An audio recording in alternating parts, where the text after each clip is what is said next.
राधा वल्लभ श्री हरिबन, राधा वल्लभ श्री हरिबन।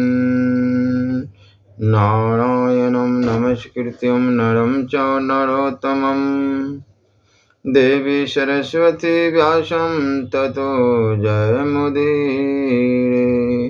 राधा मेरी मातृ है, पिता मेरे घनश्याम, उन दोनों के चरणों में मेरा कोटि कोटि प्रणाम। ओम श्री परमात्मने नमः। श्री गणेशाय नमः। माया से पार होने के उपाय तथा ब्रह्म और कर्म योग का निरूपण। जो भगवान के चर्चा, विग्रह, मूर्ति आदि की पूजा तो श्रद्धा से करता है, परंतु भगवान के भक्तों या दूसरे लोगों की विशेष सेवा शुश्रूषा नहीं करता, वह साधारण श्रेणी का भगवत भक्त है, जो श्रोत्र, नेत्र आदि इंद्रियों के द्वारा शब्द, रूप आदि विषयों का ग्रहण तो करता है, परंतु अपनी इच्छा के प्रतिकूल विषयों से द्वेष नहीं करता और अनुकूल विषयों को मिलने पर हर्षित नहीं होता। उसकी यह दृष्टि बनी रहती है कि यह सब हमारे भगवान की माया है। वह पुरुष उत्तम भागवत है। संसार के धर्म हैं जन्म, मृत्यु, भूख, प्यास, शर्म, कष्ट, भय और तृष्णा। एक में शरीर, प्राण, इंद्रिय, मन और बुद्धि को प्राप्त होते ही रहते हैं। जो पुरुष भगवान की स्मृति में इतना तन्मय रहता है कि इनके बार बार होते जाते रहने पर भी उनसे मोहित नहीं होता, पराभूत नहीं होता, वह उत्तम भागवत है। जिसके मन में विषय भोग की इच्छा, कर्म, प्रवृत्ति और उनके बीज वासनाओं का उदय नहीं होता और जो एकमात्र भगवान वासुदेव में ही निवास करता है, वह उत्तम भगवत भक्त है। जिनका इस शरीर में न तो सतकुल में जन्म, तपस्या आदि कर्म से तथा न वर्ण, आश्रम एवं जाति से ही अहं भाव होता है, वह निश्चय ही भगवान का प्यारा है। जो धन, संपत्ति अथवा शरीर आदि में यह अपना है और यह पराया, इस प्रकार का भेदभाव नहीं रखता, समस्त पदार्थों में समस्त रूप परमात्मा को देखता रहता है, संभाव रहता है तथा किसी भी घटना अथवा संकल्प से विक्षिप्त न होकर शांत रहता है, वह भगवान का उत्तम भक्त है। राजन, बड़े बड़े देवता और ऋषि मुनि भी अपने अंतकरण को भगवानमय बनाते हुए जिन्हें ढूंढते रहते हैं, भगवान के ऐसे चरण कमलों से आधे क्षण, आधे पल के लिए भी जो नहीं हटता, निरंतर उन चरणों के सन्निधि और सेवा में ही संलग्न रहता है। यहाँ तक कि कोई स्वयं उसे त्रिभुवन की राज्य लक्ष्मी दे दे तो भी वह भगवती स्मृति का तार नहीं तोड़ता, उस राज्य लक्ष्मी की ओर ध्यान ही नहीं देता। वही पुरुष वास्तव में भगवत भक्त वैष्णवों में अग्रण्य है, सबसे श्रेष्ठ है। रासलीला के अवसर पर नृत्य गति से भांति भांति के पाद विन्यास करने वाले निखिल सौंदर्य निधि भगवान के चरणों के उंगली नख की मणि चंद्रिका से जिन शरणागत भक्तजनों के हृदय का विरहजन्य संताप एक बार दूर हो चुका है, उनके हृदय में वह फिर कैसे आ सकता। जैसे चंद्रोदय होने पर सूर्य का ताप नहीं लग सकता, विवशता से नाम उच्चारण करने पर भी संपूर्ण अग्रासी को नष्ट कर देने वाले स्वयं भगवान श्री हरि, जिसके हृदय को क्षण भर के लिए भी नहीं छोड़ते, क्योंकि उसने प्रेम की रस्सी से उनके चरण कमलों को बांध रखा है। वास्तव में ऐसा पुरुष ही भगवान के भक्तों में प्रधान है। श्रीमद् भागवत महापुराण माया से पार होने का उपाय तथा ब्रह्म और कर्म योग का निरूपण। राजा निमि ने पूछा, भगवान सर्वशक्तिमान परम कारण विष्णु भगवान की माया बड़े बड़े मायावियों को भी मोहित कर देती है, उसे कोई पहचान नहीं पाता और आप कहते हैं कि भक्त उसे देखा करता है। अतः अब मैं उस माया का स्वरूप जानना चाहता हूँ, आप लोग कृपा करके बतलाइए। योगेश्वर, मैं एक मृत्यु का शिकार मनुष्य हूँ। संसार के तरह तरह के तापों ने मुझे बहुत दिनों से तपा रखा है। आप लोग जो भगवत कथा रूप अमृत का पान करा रहे हैं वह उन तापों को मिटाने की एकमात्र औषधि है। इसलिए मैं आप लोगों की इस वाणी का सेवन करते करते तृप्त नहीं होता। आप कृपा करें और कहिए। अब तीसरे योगेश्वर अंतरिक्ष जी ने कहा, राजन, भगवान की माया स्वरूपत अनिवर्चनीय है। इसके लिए उसके कार्यों के द्वारा ही उसका निरूपण होता है। यदि पुरुष परमात्मा जिस शक्ति से संपूर्ण भूतों की कारण बनते हैं और उनके विषय भोग तथा मोक्ष की सिद्धि के लिए अथवा अपने उपासकों की उत्कृष्ट सिद्धि के लिए स्वनिर्मित पंचभूतों के द्वारा नाना प्रकार के देव मनुष्य आदि शरीरों की सृष्टि करते हैं, उसी को माया कहते हैं। इस प्रकार पंच महाभूतों के द्वारा बने हुए प्राणी शरीरों में उन्होंने अंतर्यामी रूप से प्रवेश किया और अपने को ही पहले एक मन के रूप में और इसके बाद 5 ज्ञानेंद्रियां तथा 5 कर्मेंद्रियां, इन 10 रूपों में विभक्त कर दिया तथा उन्हीं के द्वारा विषयों का भोग कराने लगे। वह देहाभिमानी जीव अंतर्यामी के द्वारा प्रकाशित इंद्रियों के द्वारा विषयों का भोग करता है और इस पंचभूतों के द्वारा निर्मित शरीर को आत्मा अपना स्वरूप मानकर उसी में आसक्त हो जाता है। यह भगवान की माया है। अब वह कर्मेंद्रियों से सकाम कर्म करता है और उनके अनुसार शुभ कर्म का फल सुख और अशुभ कर्म का फल दुख भोग करने लगता है और शरीरधारी होकर इस संसार में भटकने लगता है। यह भगवान की माया है। इस प्रकार यह जीव ऐसी अनेक अमंगलमय कर्म गति को उनके फलों को प्राप्त होता है और महाभूतों के प्रलय प्रयत्न में विवश होकर जन्म के बाद मृत्यु और मृत्यु के बाद जन्म को प्राप्त होता रहता है। यह भगवान की माया है। जब पंचभूतों के प्रलय का समय आता है तब अनादि और अंत काल स्थूल तथा सूक्ष्म द्रव्य एवं गुण रूप इस समस्त व्यक्त सृष्टि की अव्यक्त की ओर उसके मूल कारण की ओर खींचता है। यह भगवान की माया है। उस समय पृथ्वी पर लगातार 100 वर्ष तक भयंकर सूखा पड़ता है, वर्षा बिल्कुल नहीं होती। वायु की संकर्षण के मुंह से आग की प्रचंड लपटें निकलती है और वायु की प्रेरणा से वह लपटें पाताल लोक से जलाना आरंभ करती है तथा और भी ऊंची ऊंची होकर चारों ओर फैल जाती है। यह भगवान की माया है। इसके बाद प्रलय कालीन संवर्तक मेघगण हाथी की सूंड के समान मोटी मोटी धाराओं से 100 वर्ष तक बरसता रहता है। उससे यह विराट ब्रह्मांड जल में डूब जाता है। यह भगवान की माया है। राजन, उस समय जैसे बिना ईंधन की आग बुझ जाती है वैसे विराट पुरुष ब्रह्मा अपने ब्रह्मांड शरीर को छोड़कर सूक्ष्म स्वरूप अव्यक्त में लीन हो जाते हैं। यह भगवान की माया है। वायु पृथ्वी की गंध खींच लेती है जिससे वह जल के रूप में हो जाती है और जब वही वायु जल के रस को खींच लेती है तब वह जल अपना कारण अग्नि बन जाता है। यह भगवान की माया है। जब अंधकार अग्नि का रूप छीन लेता है तब वह अग्नि वायु में लीन हो जाती है और जब अवकाश रूप आकाश वायु की स्पर्श शक्ति छीन हो लेता है तब वह आकाश में लीन हो जाता है। यह भगवान की माया है। राजन, तदंतर काल रूप ईश्वर आकाश के शब्द गुण को हरण कर लेता है जिससे वह तामस अहंकार में लीन हो जाता है। इंद्रियां और बुद्धि राजस अहंकार में लीन होती है। मन सात्विक अहंकार से उत्पन्न देवताओं के साथ सात्विक अहंकार में प्रवेश कर जाता है तथा अपने 3 प्रकार के कार्यों के साथ अहंकार महत्तत्व में लीन हो जाता है। महत्तत्व प्रकृति में और प्रकृति ब्रह्म में लीन होती है। फिर इसी के उल्टे कर्म सृष्टि होती है। यह भगवान की माया है। यह सृष्टि स्थिति और संहार करने वाली त्रिगुणमय माया है। इसका हमने आपसे वर्णन किया। अब आप और क्या सुनना चाहते हैं? राजा निमि ने पूछा, महर्षि, इस भगवान की माया को पार करना उन लोगों के लिए तो बहुत ही कठिन है जो अपने मन को बस में नहीं कर पाते हैं। अब आप कृपा करके यह बताइए कि जो लोग शरीर आदि में आत्मबुद्धि रखते हैं तथा जिनकी समझ मोटी है, वो भी अनायास ही इसे कैसे पार कर सकते हैं।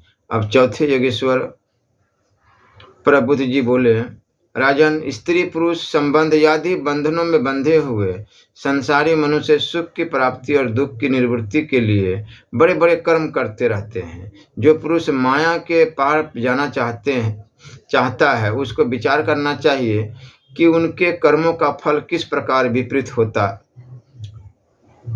जाता है। वे सुख के बदले दुख पाते हैं और दुख निवृत्ति के स्थान पर दिनों दिन दुख बढ़ता ही जाता है। एक धन को ही लो, इसे दिन पर दिन दुख बढ़ता ही है, इसको पाना भी कठिन है, और यदि किसी प्रकार मिल भी जाए तो आत्मा के लिए तो यह मृत्यु स्वरूप ही है।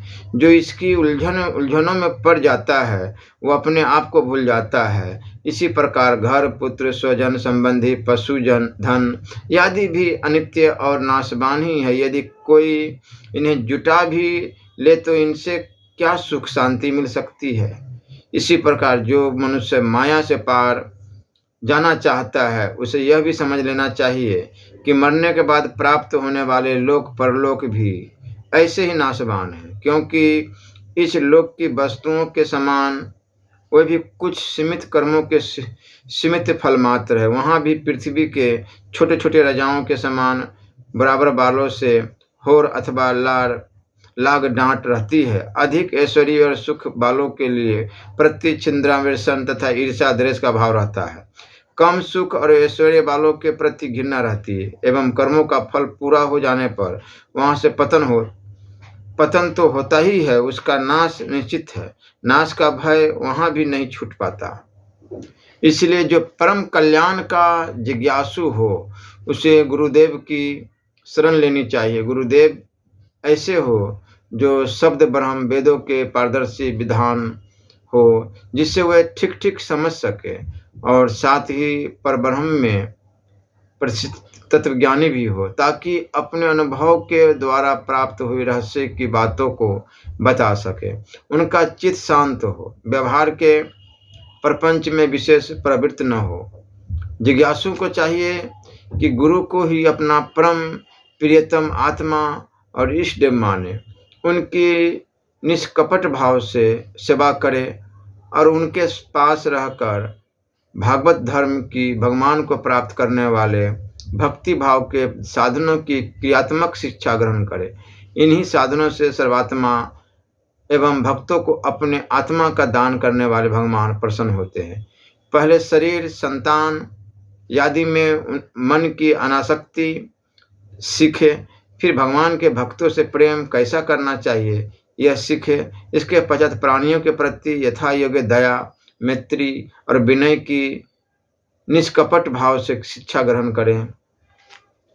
मिट्टी, जल आदि से ब्रह्म शरीर की पवित्रता, छल कपट आदि के त्याग से भीतर की पवित्रता, अपने धर्म का अनुष्ठान, सहन शक्ति, मौन, स्वाध्याय, सरलता, ब्रह्मचर्य, अहिंसा तथा शील, शीत उष्ण, सुख दुख आदि द्वंद्वों में हर्ष विषाद से रहित होना सीखे। सर्वत्र अर्थात समस्त देश काल और वस्तुओं में चेतन रूप से आत्मा और नियंता रूप से ईश्वर को देखना एकांत से बने, यही मेरा घर है, ऐसा भाव न रखना। गृहस्थ हो तो पवित्र वस्त्र पहनना, और त्यागी हो तो फटे पुराने पवित्र चिथड़े, जो कुछ प्रारब्ध के अनुसार मिल जाए उसी में संतोष करना सीखे।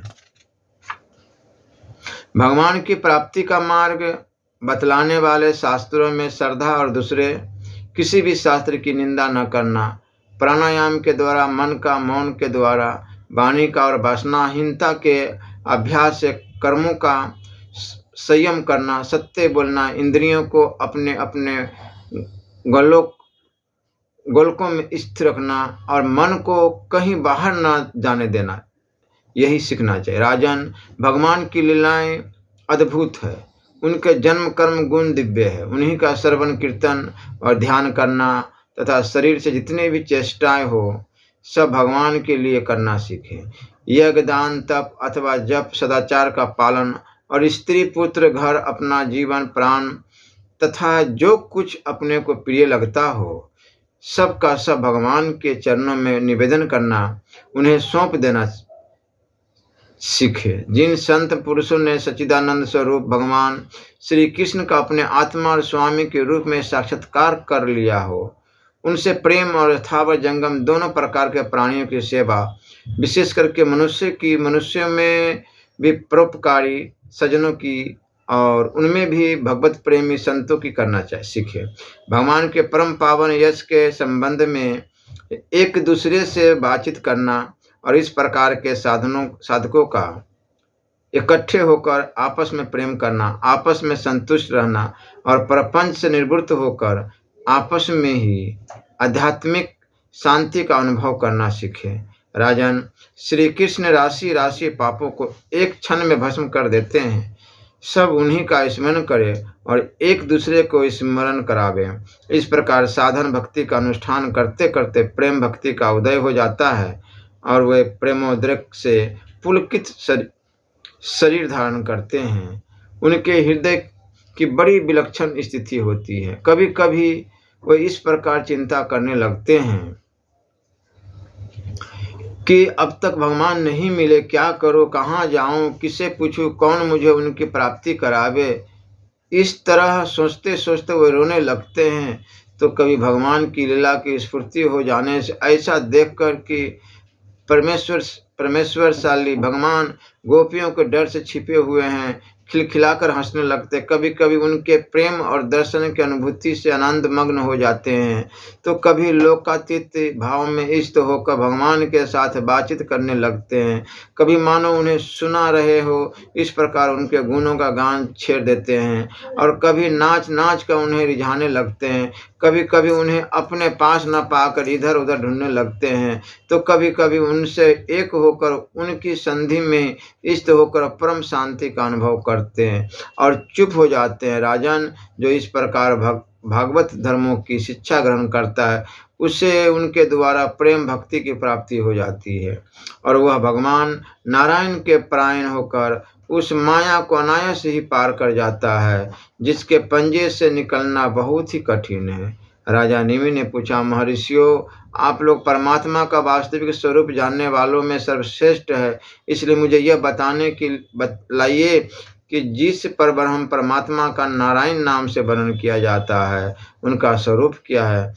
अब पांचवें योगेश्वर पिपलायन जी ने कहा, राजन, जो इस संसार की उत्पत्ति, स्थिति और प्रलय का निमित्त कारण और उपादान कारण दोनों ही है, बनने वाला भी है और बनाने वाला भी, परंतु स्वयं कारण रहित है, जो स्वप्न, जागृत और सुषुप्ति अवस्थाओं में उनके साक्षी के रूप में विद्यमान रहता है और उनके अतिरिक्त समाधि में भी ज्यों का त्यों एक रस रहता है, जिसकी सतह से ही सतहवान होकर शरीर, इंद्रिय, प्राण और अंतकरण अपना काम करने में समर्थ होते। उसी परम सत्य वस्तु को आप नारायण समझिए।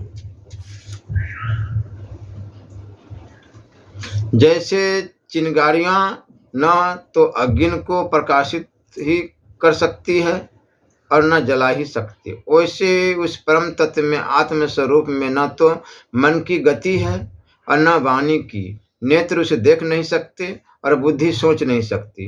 प्राण और इंद्रियां तो उसके पास तक नहीं फटक पाती। नेति नेति इत्यादि श्रुतियों के शब्द भी वह यह है इस रूप में उसका वर्णन नहीं करते, बल्कि उसको बोध कराने वाले जितने भी साधन हैं उनका निषेध करके तात्पर्य रूप से अपना मूल निषेध का मूल लक्षित करा देते हैं। क्योंकि यदि निषेध के आधार की आत्मा की सत्ता न हो तो निषेध कौन कर रहा है, निषेध की वृत्ति किस में है, इस प्रश्नों का कोई उत्तर ही नहीं रहे।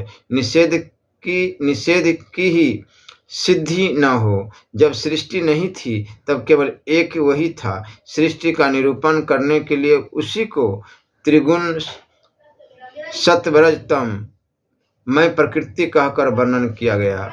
फिर उसी को ज्ञान प्रधान होने से, महत्त्व क्रिया प्रधान होने से, सूत्रात्मा और जीव की उपाधि होने से अहंकार के रूप में वर्णन किया गया। वास्तव में जितनी भी शक्तियां हैं, चाहे वे इंद्रियों के अधिष्ठाताओं के रूप में हो, चाहे इंद्रियों के उनके विषयों के अथवा विषयों के प्रकाश के रूप में हो, सब का सब वह ब्रह्म ही है, क्योंकि ब्रह्म की शक्ति अनंत है। कहाँ तक कहूँ, जो कुछ दृश्य अदृश्य, कार्य कारण, सत्य और असत्य है, सब कुछ ब्रह्म है। इनसे परे जो कुछ है वह भी ब्रह्म ही है। वह ब्रह्म स्वरूप आत्मा न तो कभी जन्म लेता है और न मरता है, वह न तो बढ़ता है और न घटता ही है। जिसने भी परिवर्तनशील पदार्थ है, जितने भी परिवर्तनशील पदार्थ है, चाहे वो क्रिया, संकल्प और उनके अभाव के रूप में ही क्यों न हो, सबके भूत, भविष्य और वर्तमान सत्ता का वह साक्षी है। सब में है, देश काल और वस्तु से अपरिच्छिन्न है, अविनाशी है। वह उपलब्धि करने वाला अथवा उपलब्धि का विषय पर नहीं है, केवल उपलब्धि स्वरूप, ज्ञान स्वरूप है। जैसे प्राण तो एक ही रहता है, परंतु स्थान भेद से उसके अनेक नाम हो जाते हैं। जैसे कि ज्ञान एक होने पर भी इंद्रियों के सहयोग से उसमें अनेकता की कल्पना हो जाती है। जगत में 4 प्रकार के जीव होते हैं: अंडा फोड़कर पैदा होने वाले पक्षी, सांप आदि; नाल में बंधे पैदा होने वाले पशु, मनुष्य; धरती फोड़कर निकलने वाले वृक्ष, वनस्पति; और पसीने से उत्पन्न होने वाले खटमल आदि। इन सभी जीव शरीरों में प्राण शक्ति जीव के पीछे लगी रहती है। शरीरों के भिन्न भिन्न होने पर भी प्राण एक ही रहता है। सुषुप्ति अवस्था में जब इंद्रियां निश्चेष्ट हो जाती है, अहंकार भी सो जाता है, लीन हो जाता है, अर्थात लिंग शरीर नहीं रहता, उस समय यदि कुटस्थ आत्मा भी न हो तो इस बात की पीछे से स्मृति ही कैसे हो कि मैं सुख से सोया था। पीछे होने वाली यह स्मृति ही उस समय आत्मा के अस्तित्व को प्रमाणित करती है। जब भगवान कमलनाभ के चरण कमलों को प्राप्त करने की इच्छा से तीव्र भक्ति की जाती है, तो वह भक्ति ही अग्नि की भांति गुण और कर्मों से उत्पन्न हुए चित्त के सारे मलों को जला डालती है। जब चित्त शुद्ध हो जाता है, तब आत्म तत्व का साक्षात्कार हो जाता है। जैसे नेत्रों के निर्विकार हो जाने पर सूर्य के प्रकाश की प्रत्यक्ष अनुभूति होने लगती है। राजा निमि ने पूछा, योगेश्वरों, अब आप लोग हमें कर्म योग का उपदेश कीजिए, जिसके द्वारा शुद्ध होकर मनुष्य शीघ्र परम निष्कर्मे अर्थात कर्तृत्व कर्म और कर्म फल की निवृत्ति करने वाला ज्ञान प्राप्त करता है। एक बार यही प्रश्न मैंने अपने पिता महाराज इक्ष्वाकु के सामने ब्रह्मा जी के मानस पुत्र सनकादि ऋषियों से पूछा था, परंतु उन्होंने सर्वत्र होने पर भी मेरे प्रश्न का उत्तर न दिया। इसका क्या कारण था, कृपा करके मुझे बतलाए। अब छठे योगेश्वर अभिहोत्र जी ने कहा, राजन, कर्म शास्त्र विहित, अकर्म निषिद्ध और विकर्म विहित का उल्लंघन, ये तीनों एकमात्र वेद के द्वारा जाने जाते हैं। इनकी व्यवस्था लौकिक रीति से नहीं होती। वेद अपरोक्ष है, ईश्वर रूप है, इसलिए उनके तात्पर्य का निश्चय करना बहुत कठिन है। इसी से बड़े बड़े विधान भी उनके अभिप्राय का निर्णय करने में भूल कर बैठते हैं। इसी से तुम्हारे बचपन की ओर देखकर तुम्हें अनधिकारी समझकर सनकादि ऋषियों ने तुम्हारे प्रश्न का उत्तर नहीं दिया। यह वेद प्रोक्षवादात्मक है। यह कर्मों की निवृत्ति के लिए कर्म का विधान करता है। जैसे बालक को मिठाई आदि का लालच देकर औषध खिलाते हैं, वैसे ही यह अनभिंगों की स्वर्ग आदि का प्रलोभन देकर श्रेष्ठ कर्म में प्रवृत्त करता है।